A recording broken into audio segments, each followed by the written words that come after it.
Good evening students.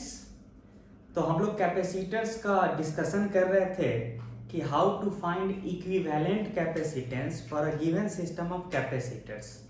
तो उस discussion को और आगे बढ़ाते हैं, ठीक है। तो बेसिकली हमारा टॉपिक चल रहा है different methods to find equivalent capacitance, और अलग अलग सिचुएशन में अलग अलग तरीका हम लोग अपनाते हैं। बहुत सारा तरीका आपको दिखाए भी हैं। उसी तरीके से एक नया तरीका है और एक नया सिचुएशन है। देखिए, लेट अस से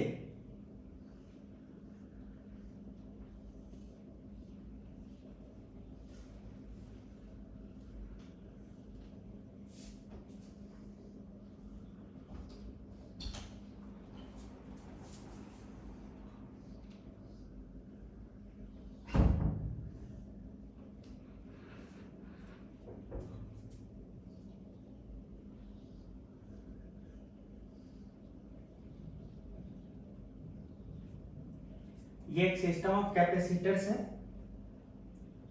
ठीक है। और इसको थोड़ा अच्छे से बना दें।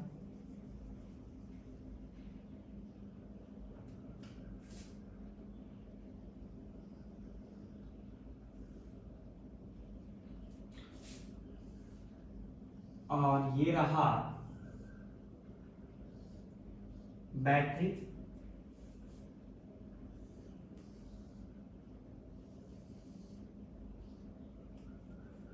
ठीक है, V वोल्ट का। क्वेश्चन ये है कि ये जो पूरा सेटअप ऑफ कैपेसिटर्स है, इसके बदले एक सिंगल कैपेसिटर कितने कैपेसिटेंस का डाल दें कि वही रोल प्ले हो जो अभी हो रहा है। मतलब कि अभी बैटरी 2C और C प्लेट्स में से कुछ कुछ चार्ज को लेके यहाँ पे C और 2C प्लेट पे डिपॉजिट करेगा, ठीक है। तो कुछ चार्ज, नेट चार्ज बैटरी के टर्मिनल से होके गुजरेगा। हम चाहते हैं कि एक सिंगल कैपेसिटर यहाँ लगा दे जिसकी वजह से भी उतना ही चार्ज बैटरी के थ्रू पास हो, ठीक है। हमको चाहिए सिंगल इक्विवेलेंट कैपेसिटेंस। हम कैसे ढूंढे, ठीक है। तो ध्यान दीजिएगा, यहाँ आप देख रहे हैं इनवर्स सिमेट्री है। यहाँ C है तो यहाँ C है, यहाँ 2C है तो यहाँ 2C है। इस तरह के सिमेट्री को कहते हैं इनवर्स सिमेट्री। इनवर्स, अगर C होता, 2C होता, तब सीधे सिमेट्री है, लेकिन यहाँ इनवर्स सिमेट्री है। अच्छा, अब क्या करेंगे कि अब देखिए सॉल्व किया जाए। लेट अस से कि बैटरी का जो लोअर टर्मिनल है उसका पोटेंशियल 0 वोल्ट बोलते हैं, तो हायर टर्मिनल का पोटेंशियल V वोल्ट होगा, है ना। अच्छा, ये 0 है तो ये भी 0 है, ये भी 0 वोल्ट पे है। लेट अस से ये X वोल्ट पे है और ये Y वोल्ट पे है। ये V पे है तो ये भी V पे है, ये भी V पे है। अच्छा, फिर हमारे पास सिचुएशन क्या है कि ये वाला जो प्लेट्स है जो हम दिखा रहे हैं, ये प्लेट्स, ये 3 प्लेट जो मिलके है एक आइसोलेटेड सिस्टम ऑफ प्लेट्स बना रहा है। मतलब sum of the charges on the 3 plates should be equal to 0, क्योंकि पहले से हम कुछ डाले नहीं थे इस पे, ठीक है। तो इसका मतलब है कि इसका पोटेंशियल X है, तो इस प्लेट पे, जिस प्लेट का पोटेंशियल X है, उस प्लेट पे चार्ज कितना होगा, तो कैपेसिटेंस C इनटू जिस प्लेट का चाहिए चार्ज उसका पोटेंशियल पहले लिखिए और घटाइए दूसरे प्लेट के पोटेंशियल को, X minus V, potential difference into C। Q बराबर C ही होता है ना कैपेसिटर के ऊपर चार्ज, तो C डेल्टा V। लेकिन जिस प्लेट का चाहिए उसका पोटेंशियल पहले लिखेंगे, घटे दूसरे प्लेट का पोटेंशियल बाद में लिखेंगे। ये प्लस उसी तरीके से 3C वाला, ये है X पोटेंशियल पे, ये है Y, तो कितना हो जाएगा 3C X minus Y plus अब ये 2C वाला, 2c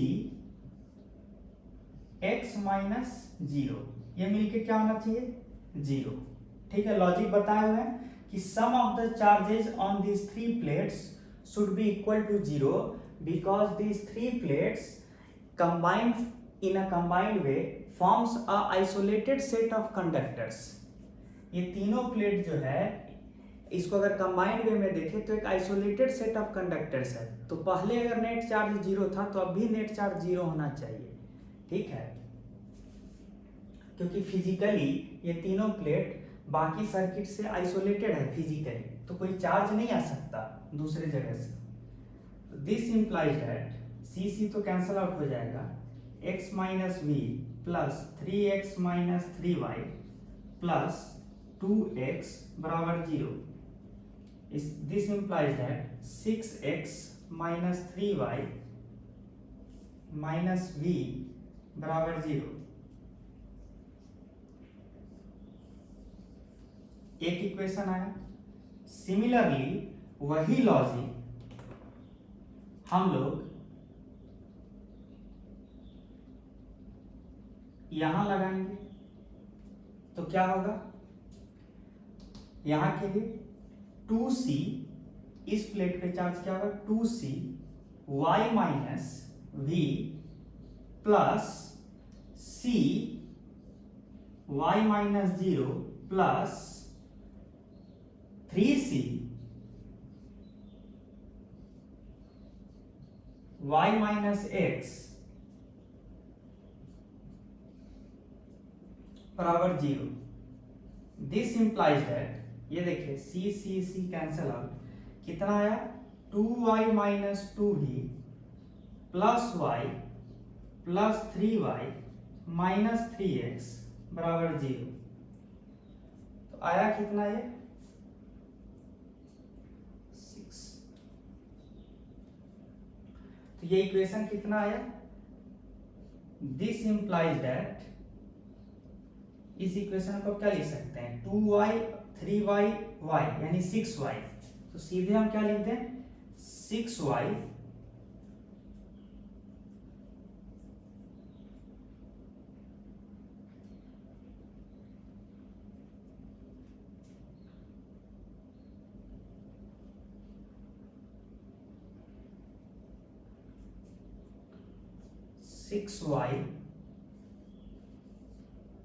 minus 3x minus 2v, 6y minus 3x minus 2v बराबर 0। ये दूसरा इक्वेशन आया। अब दोनों को सॉल्व करना है, x और y अननोन है, कैसे सॉल्व करें, बाकी चीज को तो हम मिटा सकते हैं।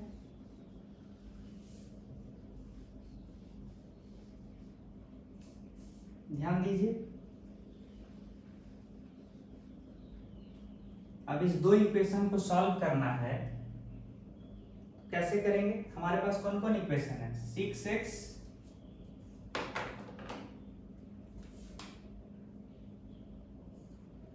6x minus 3y minus v बराबर 0,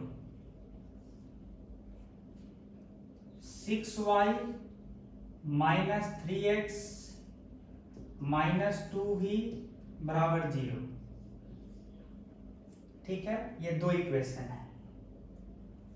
अब इसको सॉल्व करना है, तो कैसे करेंगे, ऊपर वाले इक्वेशन को अगर हम 2 से मल्टीप्लाई कर दें तो क्या बनेगा 12x minus 6y minus 2v बराबर 0।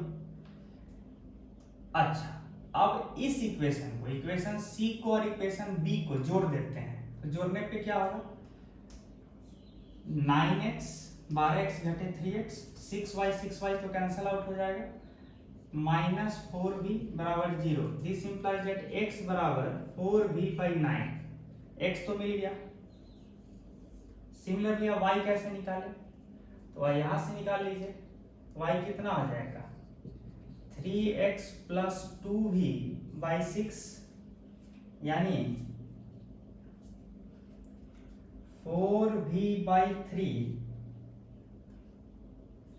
Plus 2v by 6 10v by 6 10v by 6 नहीं 10v बाई 18 यानी 5v बाई 9 ये हो गया y, ये हो गया x। अब बताइए कैपेसिटर C जो है ऊपर वाला, ठीक है, इस पे चार्ज कितना आया है, इसको 1 नाम दे दीजिए और इसको 1 डैश नाम दे दीजिए, इसको 2 नाम दे दीजिए, इसको 2 डैश नाम दे दीजिए। एक चीज आप ध्यान दीजिए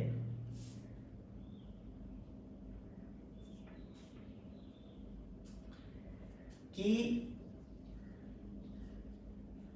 जो चार्ज ऑन 1 है, चार्ज ऑन कैपेसिटर 1 जिसको आप 1 नाम दिए हैं, वो कितना होगा C into V minus x. अगर हम इस वाले पोर्शन की बात करें, इधर वाला इस पे, तो कितना चार्ज है C into V minus x यानी 5CV by 9। Charge on capacitor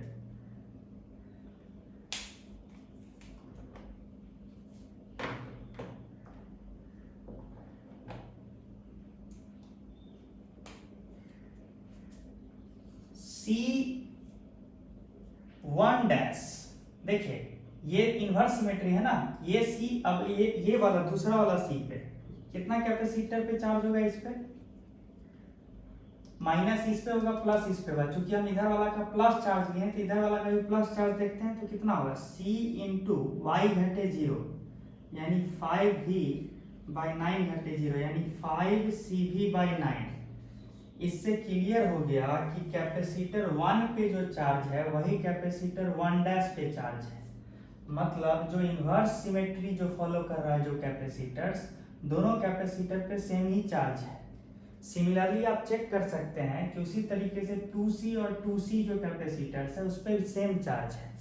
तो कंक्लूजन क्या है वो इंपॉर्टेंट है, ये चीज तो आप भी निकाल सकते थे। कंक्लूजन क्या है वो इंपॉर्टेंट है। कंक्लूजन इंपॉर्टेंट, कंक्लूजन नंबर 1 कि जब कभी इनवर्स सिमेट्री दिखे आपको सर्किट में तो तुरंत कंक्लूड कीजिए कि जो इनवर्स सिमेट्री जो कैपेसिटर दिखा रहा है उस पे सेम चार्ज अपीयर होगा, ठीक है, same charge on capacitors displaying कौन सा सिमेट्री, इनवर्स सिमेट्री।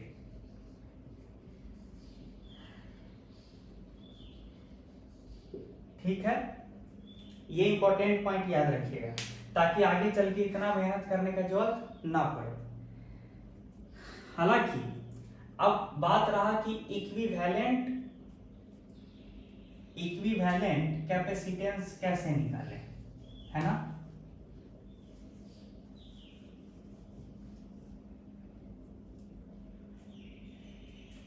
तो देखिए कैपेसिटर ऐसे समझिए, बैटरी के थ्रू कितना चार्ज फ्लो किया है, तो यहाँ देखिए यहां से कुछ चार्ज और यहां से कुछ चार्ज निकल के ऐसे करके यहाँ आया है, कुछ यहाँ बटा है, कुछ यहाँ बटा है। तो सिंपली कहिए ना इस C1 पे और इस C2 पे,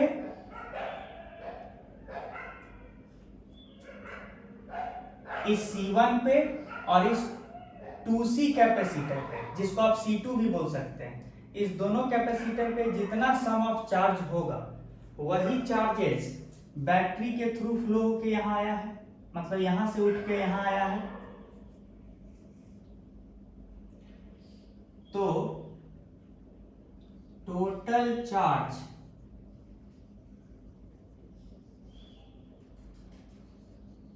फ्लोन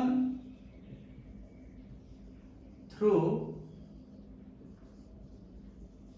बैटरी कितना हो जाएगा, इस पे चार्ज जो था दैट इज C1 पे चार्ज था 5CV/9 और C2 पे जो चार्ज है वो निकाल लिया जाएगा, कितना होगा C2 पे चार्ज कितना होगा, C2 that is 2C, 2C into V घटे Y, यानी 8CV/9, तो 8CV/9 यानी साफ साफ देखा जाए तो 13CV/9 इतना चार्ज बैटरी के थ्रू होके फ्लो होके गया है।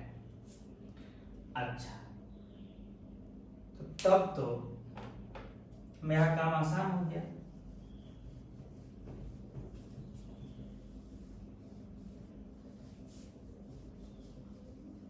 कितना हो जाएगा इक्विवेलेंट कैपेसिटेंस, सिंपल सा ऐसे समझिए ना कि एक single capacitor of C equivalent यहाँ लगा दिए और बैटरी ये है, और हमको पता है कि कितना चार्ज बैटरी के थ्रू होके ऐसे गया है, तो 13 मतलब इस पे मान लीजिए प्लस और इस पे माइनस, तो गया कितना है 13CV/9। अब वोल्टेज है इतना, यानी सीधे बोलिए ना कि सिंस Q बराबर C equivalent into voltage across capacitor, this implies that Q तो हमको पता है 13CV/9 बराबर C इक्विवेलेंट इनटू V, तो इससे V कट गया और C इक्विवेलेंट कितना आया 13C/9। इनफैक्ट जो मेथड अभी सिखाए हैं वो मेथड आप यूज कर सकते थे even when there is no inverse symmetry. कोई भी जनरल सर्किट रहा होता अलग अलग कैपेसिटेंस का, तब भी जो अभी हम टेक्निक सिखाए उसको फॉलो करके आप क्या कर लेते, इक्विवेलेंट कैपेसिटेंस निकाल सकते हैं। बस एक फायदा क्या हुआ इनवर्स सिमेट्री वाले में, हम क्या दिखा पाए कि जो इनवर्स सिमेट्री शो करने वाले कैपेसिटर्स हैं उस पर सेम चार्ज अपीयर होगा। ठीक है, एक इंपॉर्टेंट पॉइंट देखा, वो भी पता चल गया। बाद बाकी जनरल मेथड आप सीख गए कि how to find equivalent capacitance. अब थोड़ा आगे बढ़ते हैं।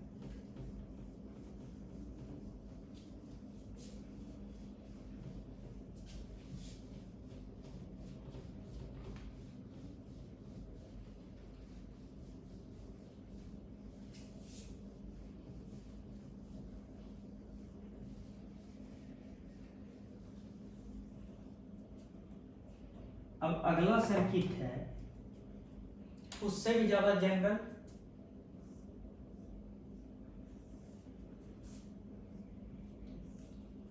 मान लीजिए ये C है, ये 2C है,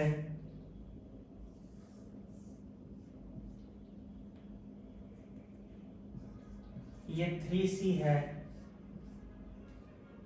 ये 4C है,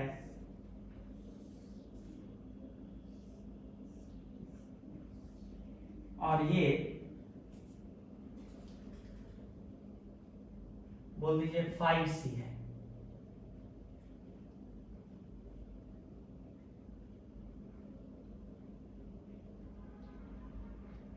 या फिर 6C बोल दीजिए।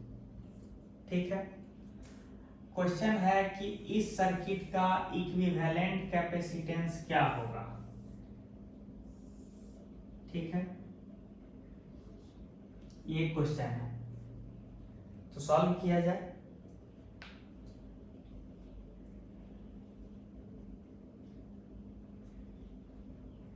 तो वही टेक्निक कैसे सॉल्व किया जाएगा, क्या करेंगे हम लोग, इसको 0 वोल्ट मानेंगे, इसको V, ये 0 है तो ये भी 0, 0, ये V, फिर ये X, फिर ये Y, ठीक है, ये Y तो ये भी Y, ये भी Y, ये भी X, इनफैक्ट ये भी X और ये भी X।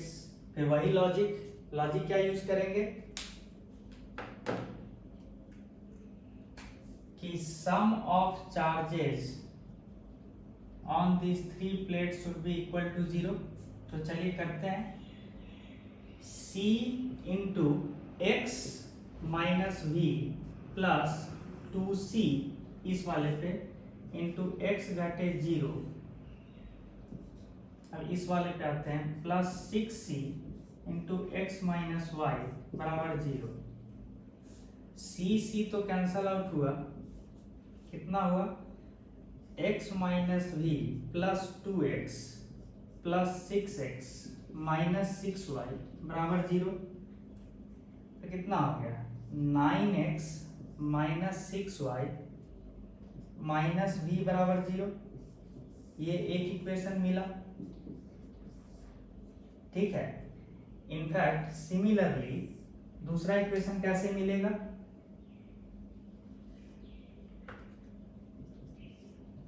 दूसरा कैसे मिलेगा, दूसरा मिलेगा यहां से। कैसे करेंगे, चलिए यहां से आते हैं। 6c y minus X plus 3c y minus v plus 4c y बराबर 0।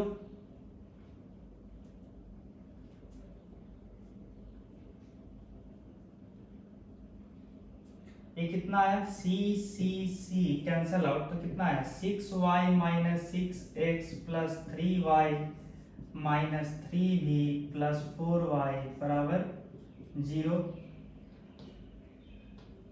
13y minus 6x minus 3v बराबर 0।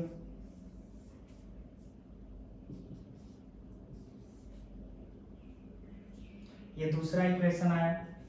अब हमें दोनों को सॉल्व करके x और y का वैल्यू निकालना है, तो निकाला जाए।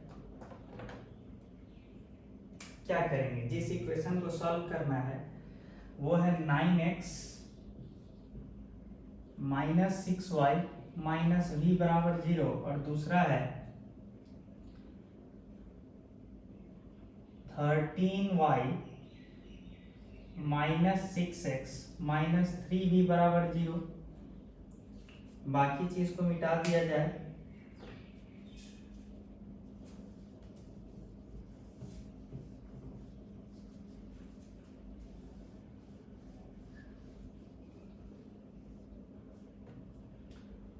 तो कैसे सॉल्व किया जाए, ऊपर 2 से मल्टीप्लाई कर दीजिए और नीचे 3 से मल्टीप्लाई कर दीजिए। तो ऊपर 2 से मल्टीप्लाई कीजिए तो कितना आएगा 18x minus 12y minus 2v बराबर 0। नीचे आएगा 39y minus 18x minus 9v बराबर 0। अब दोनों को सम कीजिए तो कितना हो जाएगा 27y माइनस 11v बराबर 0।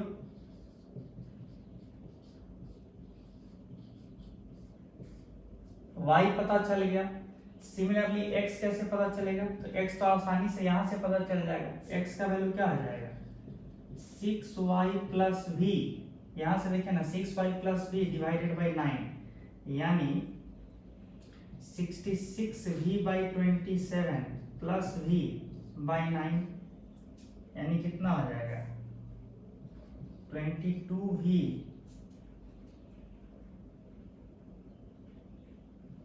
बाई 9 प्लस v बाई 9, यानी कि 31v बाई 81।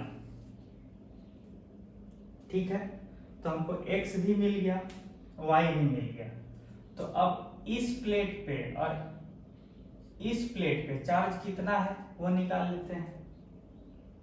तो कितना है, जो भी चार्ज आएगा, अब हम ये कर लेंगे C equivalent into V equal to total charge जो बैटरी से फ्लो होके आया है, लास्ट वाला मेथड, टोटल चार्ज जो यहाँ पे आया है equal to C equivalent into V।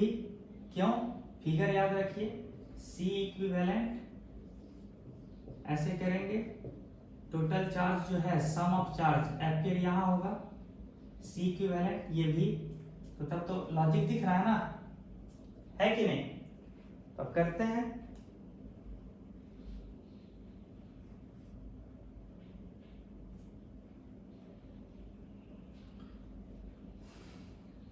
Total charge है कितना, टोटल चार्ज तो कितना होगा, टोटल चार्ज वो कर लेते हैं, C into V minus X plus 3C into V minus Y, ये हो गया टोटल चार्ज बराबर C इक्विवेलेंट इंटू V। अब टोटल चार्ज का वैल्यू, अच्छा y का वैल्यू भी तो रख ही सकते हैं, 11V बाई 27, तो कितना आया ये, 81 में से 31 घटाएंगे तो 50, 50V बाई 81 और CV रहेगा तो CV प्लस यहाँ कितना आएगा,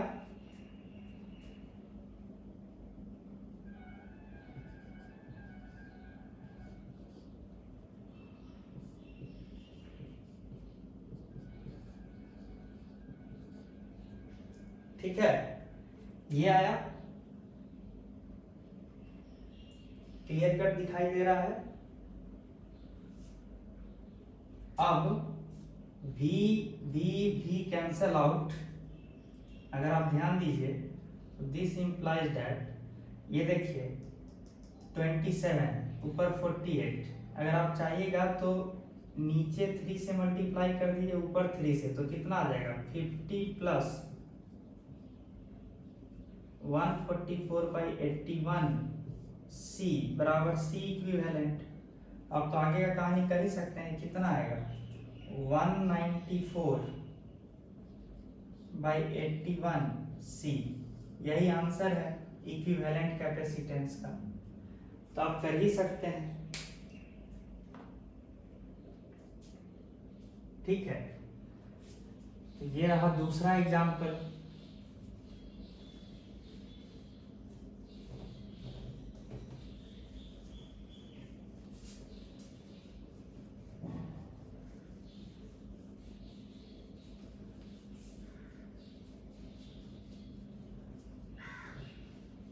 अब आगे बढ़ते हैं,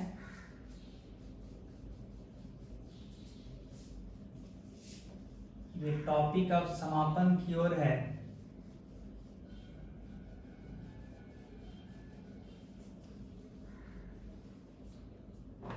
देखिए कभी कभी कुछ सिमेट्रिकल आर्गुमेंट्स आपको दे देगा, जैसे ध्यान दीजिए कि आपको इस टाइप का दे देगा,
ध्यान दीजिएगा, इस टाइप का कोई सेटअप दे दे और बोले कि इस दो टर्मिनल के बीच इक्विवेलेंट कैपेसिटेंस निकालिए, मतलब कि जब इस दो टर्मिनल के अक्रॉस अगर बैटरी लगाया जाएगा तो बैटरी कुछ चार्ज पंप करेगा, ठीक है। तो हम चाहते हैं कि एक सिंगल कैपेसिटर कितने कैपेसिटेंस का लगाए कि अब भी बैटरी उतना ही चार्ज पंप करे जितना अभी कर रहा है, ठीक है। तो उतना नहीं देगा हमेशा एग्जामिनर आपको, ये चीज सिंपली बोलेगा कि equivalent capacitance of the circuit across the points A and B बताइए, ठीक है। अब यहाँ पे देखिए ये स्पेशल टाइप का सर्किट को ध्यान से देखिए, line joining the input and output, इस तरह से बोलिए इनपुट एंड आउटपुट टर्मिनल को ज्वाइन करने वाला जो लाइन है, उस लाइन के अबाउट ये सर्किट सिमेट्रिक है कि नहीं है। अगर ये लाइन को मिरर समझिए, the line joining input and output को अगर आप मिरर समझिए तो देखिए निचला पोर्शन और ऊपर वाला पोर्शन एक दूसरे का मिरर इमेज है। ध्यान दीजिए, सी सी 4C 4C 3C 3C C C 2C 2C है ना। अच्छा, तो कॉमन सेंस लगाइए कि अगर यहाँ बैटरी लगा होता, थोड़ा इमेजिन कीजिए,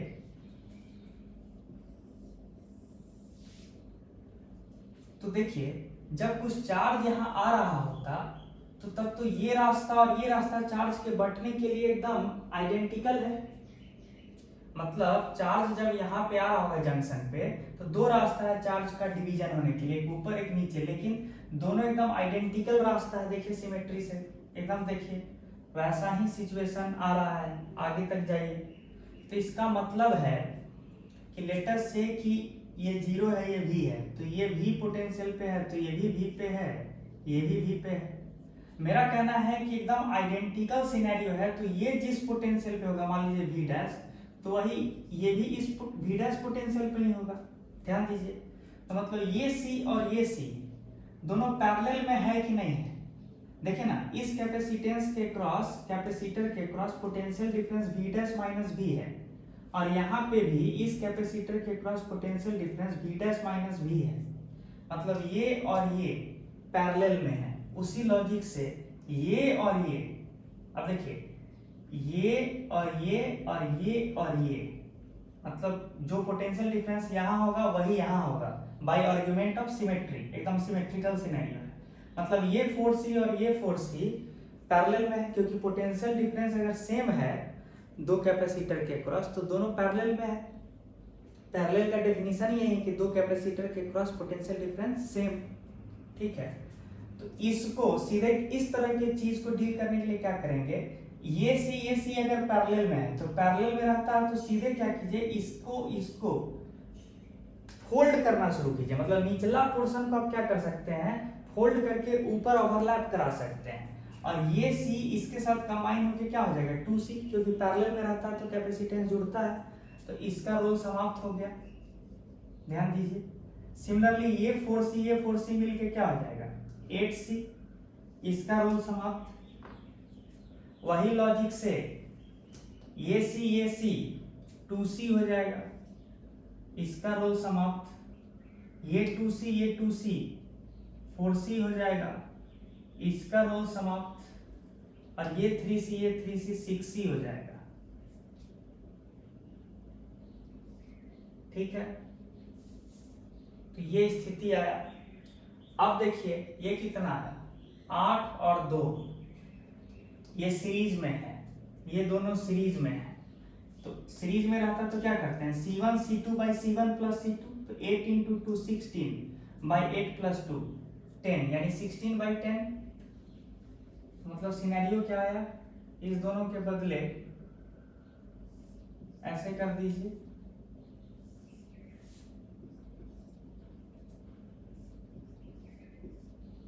ठीक है, सिमिलरली ये दोनों पैरेलल सीरीज में है, ये कितना हो जाएगा 8 by 6, 8 by 6C, यानी कि 4 by 3C, ये कितना हो जाएगा 8C by 5। तो जितना सिंप्लीफाई किया जा सकता था आप कर दिए हैं, है कि नहीं। अब ध्यान दीजिए कि अब जो है ये 8C by 5, ये 6C और 8 और ये 4C by 3, ये तीनों पैरेलल में है। ध्यान दीजिए, इसका अगर पोटेंशियल V बोलिएगा तो ये भी तो V पे है, ये भी तो V पे है। ठीक है, और ये अगर मान लीजिए कोई V डैश पे है तो ये भी V डैश पे है, ये भी V डैश पे है और ये भी V डैश पे है। तो ध्यान दीजिए, तो तीनों कैपेसिटर के क्रॉस पोटेंशियल डिफरेंस सेम ही है। यहाँ पे V माइनस V डैश है, देखे ना, ये V है तो ये भी V है, V माइनस V डैश, यहाँ पे भी V माइनस V डैश, यहाँ पे भी V माइनस V डैश। मतलब तीनों कैपेसिटर किस में है, पैरेलल में है। तो अब अगला स्टेप क्या होगा, 8C by 5,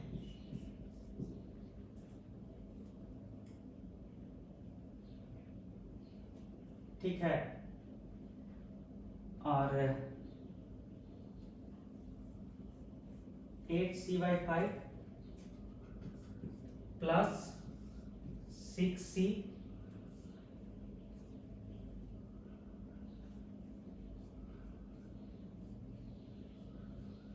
और एक चीज और ध्यान देने वाली बात है, पैरेलल की बात नहीं है, इतना कुछ तो ठीक है, लेकिन एक और चीज है कि बैटरी ऐसे यहां लगा हुआ है, तो ध्यान देने वाली बात ये है कि ये भी पे है, ये भी पे, ये भी पे है, तब तो ये रास्ता जो है एकदम जीरो रेजिस्टेंस वाला पाथ है, तो कोई चार्ज यहाँ पे जाके ठहरेगा ही नहीं, ठीक है ना। यहाँ पे क्या होगा कि इस सारे कैपेसिटर का कोई रोल नहीं रह जाएगा,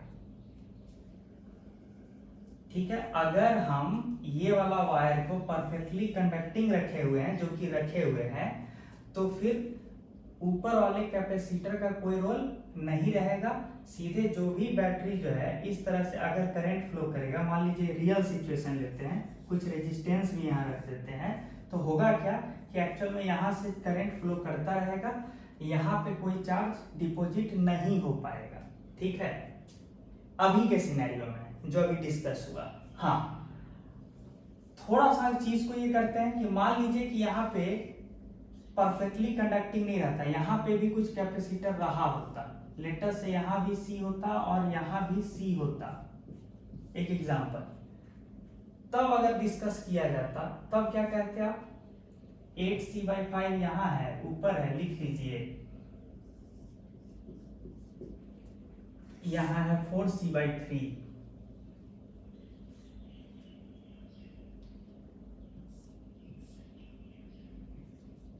यहाँ है 4C/3 और यहाँ है 6C। अब यहाँ के आगे इक्विवेलेंट कैपेसिटेंस निकालने का तरीका क्या है, वही मेथड है, इस जंक्शन का पोटेंशियल Y मान लीजिए, इस जंक्शन का पोटेंशियल X मान लीजिए, और फिर जो मेथड आज सिखाए हैं उसको फॉलो करके C इक्विवेलेंट निकाल लीजिए।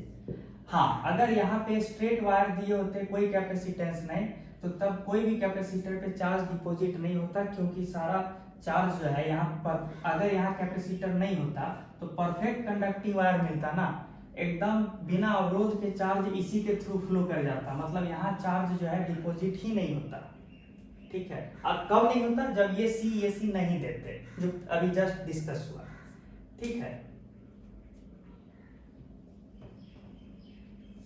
ठीक है, ये रहा, तो ये डिस्कस हुआ।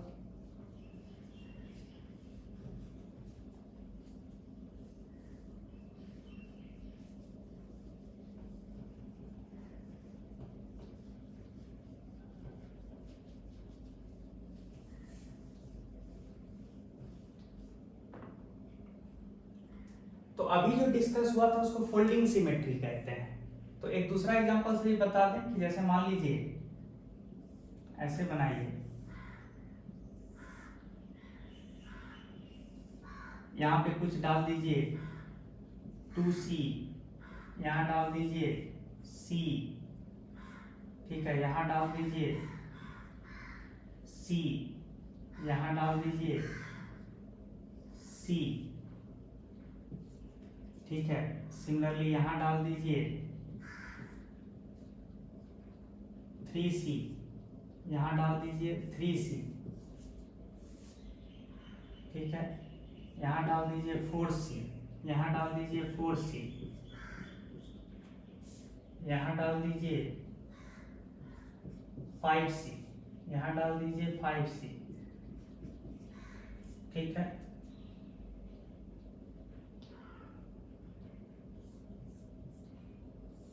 और ऐसे रखिए, और A और B टर्मिनल के क्रॉस इक्विवेलेंट कैपेसिटेंस निकालना। तो सबसे पहला चीज सिमेट्री देखिए, line joining input and output के अबाउट सर्किट सिमेट्रिक है कि नहीं है, देखिए तो 3C का 3C, 4C का 4C, C का C, 5C का 5C, है ना, एकदम सिमेट्रिक। अच्छा, तो अभी अभी मेथड सिखाए थे कि इसका मतलब है कि फिर ये 3C और ये 3C पैरेलल में होगा, तो इसको हटाते हैं और इसको क्या करते हैं 6C, ओवरलैप करा रहे हैं, फोल्ड करा रहे हैं, इसको ऊपर ओवरलैप करा दीजिए फोल्ड करके, किस लाइन के बाद, AB लाइन के बाद, निचला पोर्शन को फोल्ड करके ऊपर ले जाइए तो 4C के पास आ जाएगा, 8C।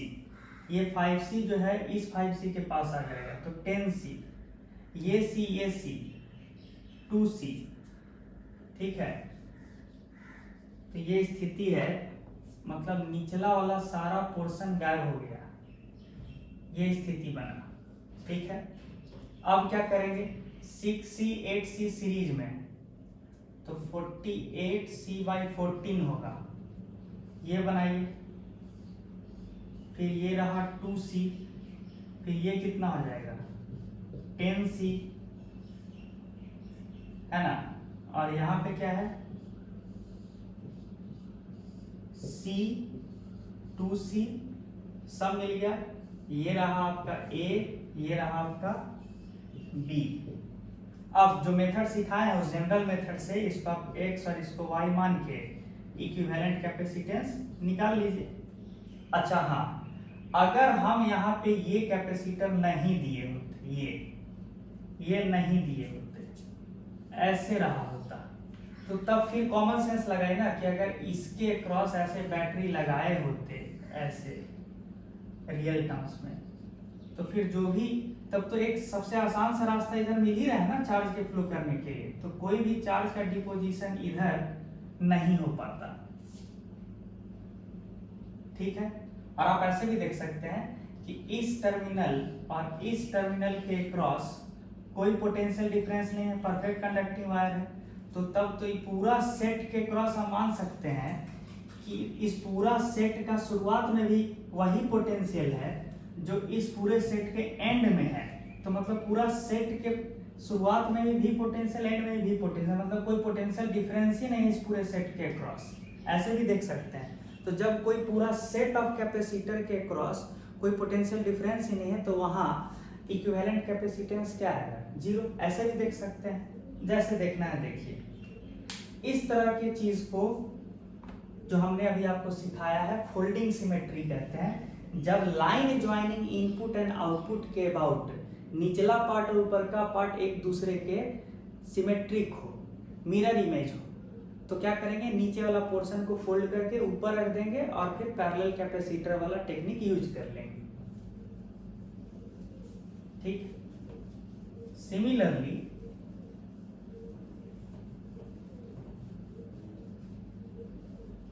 एक और टॉपिक पे आते हैं, उस पर ध्यान देते हैं।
ये रहा इनपुट साइड, ये रहा आउटपुट साइड, मतलब बैटरी का दोनों टर्मिनल इसके क्रॉस जोड़ा जाएगा।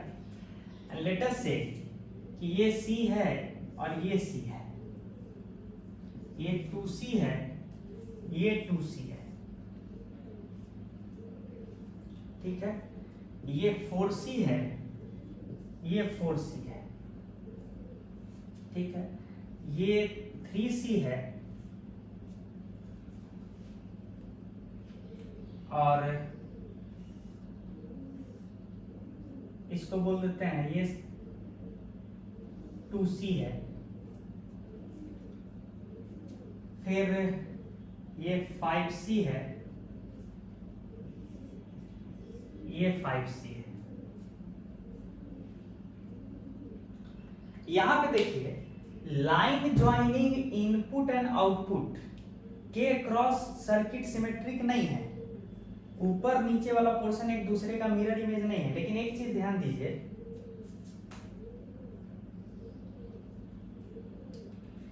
कि ये जो पोर्शन है, ये जो लाइन है ऐसे, the line which is perpendicular to the AB line, AB line के परपेंडिकुलर जो ये लाइन है, इसके अबाउट देखिए सर्किट एक दूसरे का मिरर इमेज है। देखिए C C 2C 2C C C 4C 4C 5C 5C, मतलब इस लाइन के अबाउट सर्किट सिमेट्रिक है।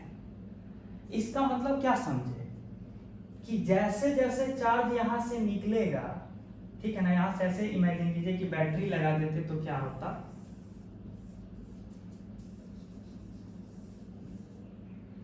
जैसा जैसा चार्ज यहां से और यहां से, जिस तरीके से चार्जेज यहां से विड्रॉ होता, सिमिलरली एकदम लॉजिकली देखिए यहाँ 2C है, यहाँ भी 2C है, उसी लॉजिक से उसी तरीके से चार्जेस डिस्ट्रीब्यूट भी हो जाता। मान लीजिए यहाँ 4C है, यहाँ C है, यहाँ 2C है, ध्यान दीजिए तो 4C से मान लीजिए कि X चार्ज निकला, 2C से Y, C से Z, तो ऐसा ही सिचुएशन तो यहाँ है, C 4C 2C, तो 4C से X निकलेगा तो यहाँ 4C पे X डिपॉजिट हो जाएगा, इस पे Z, इस पे Y, एकदम सिमेट्रिक है ना। तो जैसे जैसे चार्ज यहाँ पे डिवीजन हो रहा है चार्जेस का, जैसे जैसे चार्ज का यहाँ पे डिस्ट्रीब्यूशन हुआ है, वैसा ही सिमेट्रिकल सिचुएशन तो इधर है, ठीक है। तो शॉर्ट में क्या बोलेगा, जैसे जैसे चार्ज इधर से निकला है वैसे वैसे ही चार्ज यहाँ पे डिपॉजिट हुआ है। अच्छा, अगर ऐसा है तो तब तो इससे जैसा चार्ज यहाँ इस पे डेवलप हुआ होगा, सिमेट्री से यहाँ पे वैसा ही चार्ज डेवलप हुआ होगा, इस पे जैसा चार्ज डेवलप हुआ होगा वैसा ही चार्ज इस पे डेवलप हुआ होगा, जैसा इस पे चार्ज डेवलप हुआ होगा वैसा इस पे डेवलप हुआ होगा, जैसा इस पे हुआ है वैसा इस पे हुआ है।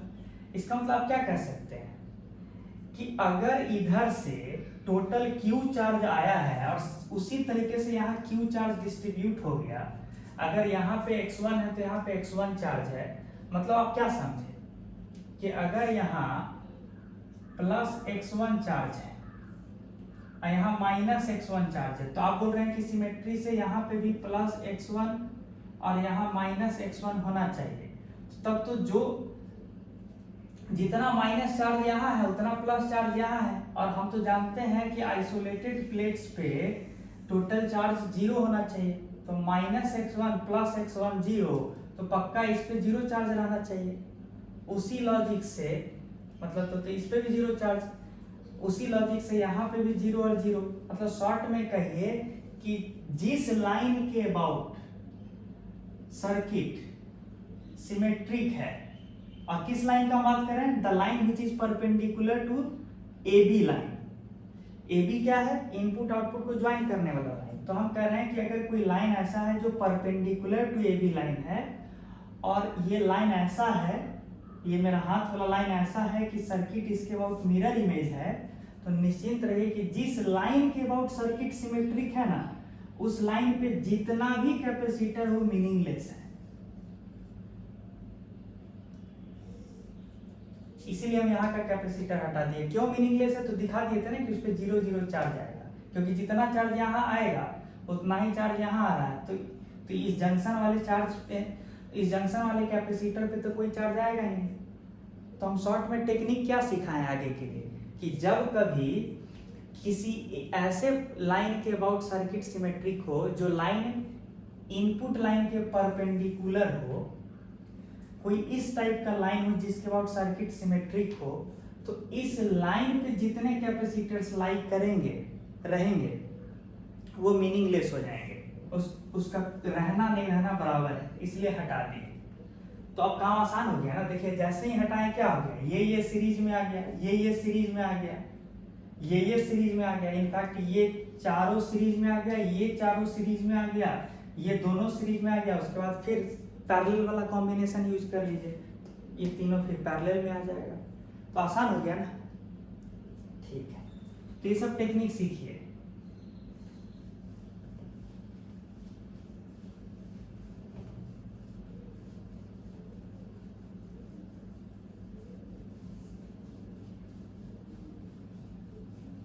तो अभी हम आपको क्या सिखाएं कि इनपुट लाइन है ए बी, अगर इनपुट लाइन के परपेंडिकुलर एक ऐसा लाइन है जिसके अबाउट सर्किट एक दूसरे का मिरर इमेज है, देन इस लाइन पे लाई करने वाला जितना कैपेसिटर होगा वो मीनिंगलेस होगा, हम ये बताएं। उसके बाद आपका काम आसान हो सकता है इक्विवेलेंट कैपेसिटेंस निकालते वक्त, यही बता रहे थे। ठीक है,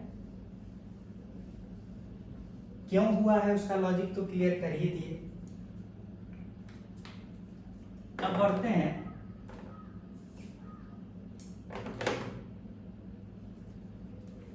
अगले पॉइंट की ओर। एक आता है इनफाइनाइट सीरीज,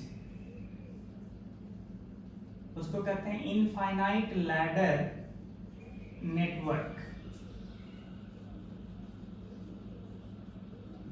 जैसे मान लीजिए कि आपको एक ऐसा सर्किट दे,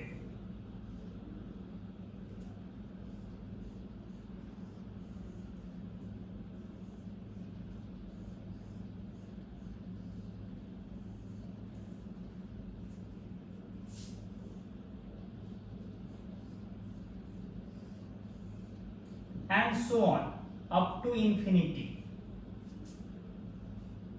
और सब का वैल्यू C है, सभी कैपेसिटर्स के कैपेसिटेंस का वैल्यू C है। क्वेश्चन है कि फाइंड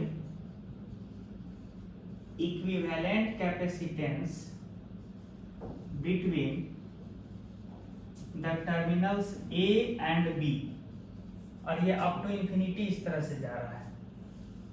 ठीक है, इस तरह के नेटवर्क को इनफाइनाइट लैडर नेटवर्क कहते हैं। तो कैसे सॉल्व करेंगे, कैसे करेंगे?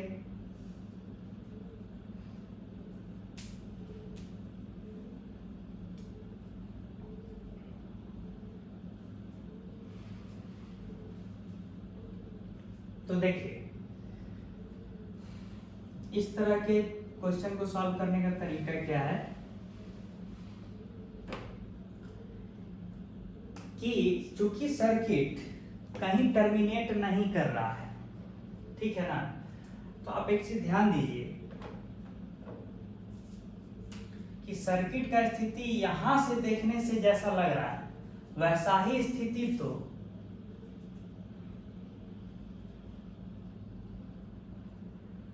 इस हाथ के आगे जो पोर्शन है, मेरे हाथ के राइट साइड जो पोर्शन है सर्किट का, वो एकदम आइडेंटिकल है जो यहाँ के आगे है। मतलब पूरा सर्किट को देखिए और यहाँ मेरे हाथ के राइट हैंड साइड वाले सर्किट को देखिए, एकदम आइडेंटिकल है।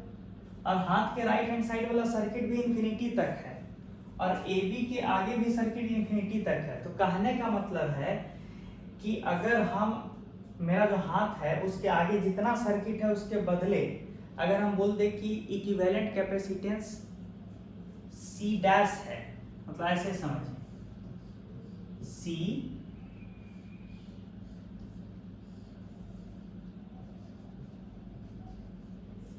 C और इसके आगे जितना भी सर्किट है उसके बदले एक सिंगल कैपेसिटर लगा देते हैं, उसको बोलते हैं C इक्विवेलेंट। तो ये C इक्विवेलेंट जो मेरे हाथ के आगे वाला सर्किट का C इक्विवेलेंट है वो वही होना चाहिए जो इसके क्रॉस C इक्विवेलेंट है। क्यों? क्योंकि यहां से भी इंफिनिटी तक गया है और एक यूनिट आगे बढ़ के मेरे हाथ के राइट हैंड साइड जो सर्किट है वो भी इंफिनिटी तक गया है, तो कोई अंतर है नहीं। तो यानी जो ये C इक्विवेलेंट है इतने पोर्शन का, वो वही आना चाहिए जो इस पूरे सर्किट का C इक्विवेलेंट है। मतलब अब बताइए, तो ये क्या हो गया, C इक्विवेलेंट और C पैरेलल हो गया, तो ये दोनों मिल के क्या हो जाएगा, इसको हटाइए और ये दोनों मिल के क्या हो जाएगा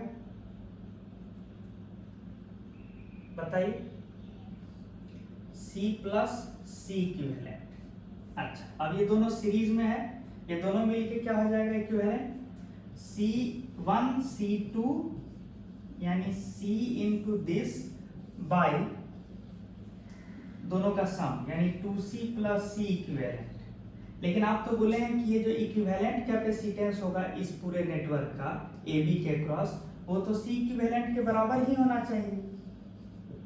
तो इसको अब सॉल्व करेंगे। सॉल्व कैसे करेंगे, उसको उधर भेजिए तो कितना आएगा C इक्विवेलेंट का square plus 2C into C equivalent बराबर C square plus C into C equivalent. Later से C इक्विवेलेंट x के बराबर है तो x square plus XC minus C square बराबर 0। अब इसको सॉल्व कर ही लीजिएगा तो कितना आया x का value minus C plus minus C square plus 4C square by 2 यानी x बराबर √5 माइनस 1 C बाई 2। मतलब आप क्या समझे कि अगर इनफाइनाइट नेटवर्क है तो एक यूनिट हम आगे भी बढ़ गए हैं, मतलब एक यूनिट हम इतना यूनिट भूल गए और हम यहां से देखना शुरू किए तो ये तो पूरा वही सर्किट है जो यहां से देख रहे हैं। तो मतलब यहाँ के आगे जो सर्किट का कैपेसिटेंस होगा इक्विवेलेंट कैपेसिटेंस यहाँ के आगे का इस सब के बदले जो एक सिंगल कैपेसिटेंस होगा वो वैल्यू लॉजिकली वही आना चाहिए जो यहाँ के आगे आना चाहिए, है ना, क्योंकि यहाँ के आगे भी इंफिनिटी तक जा रहा है और यहाँ के आगे भी इंफिनिटी तक है तो आइडेंटिकल सर्किट है। इसलिए हम क्या बोले कि यहाँ के आगे वाले को C इक्विवेलेंट बोले और फिर उसके बाद पैरेलल में जोड़े ये और उसके बाद ये सीरीज में और फिर जो इक्विवेलेंट आया AB के क्रॉस जो भी आया वो एक्चुअल में C इक्विवेलेंट के बराबर ही आना चाहिए। तो ये लॉजिकल एक क्वेश्चन था और कुछ नहीं। तो इस तरह से बना लेंगे। तो ये इनफाइनाइट लैडर नेटवर्क है ना। चलिए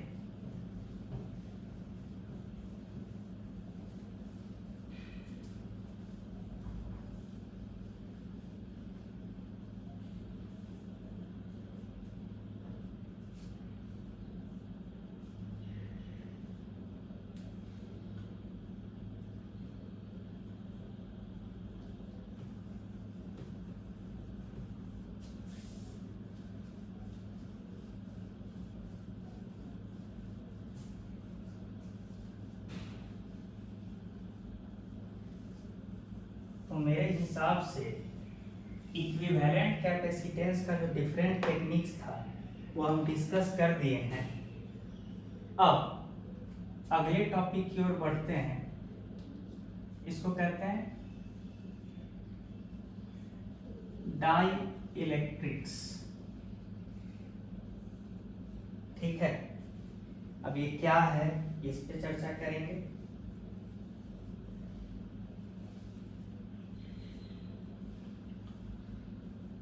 तो डाइइलेक्ट्रिक्स हमारा अगला पोर्शन है, इसको डिस्कस कर रहे हैं। ठीक है,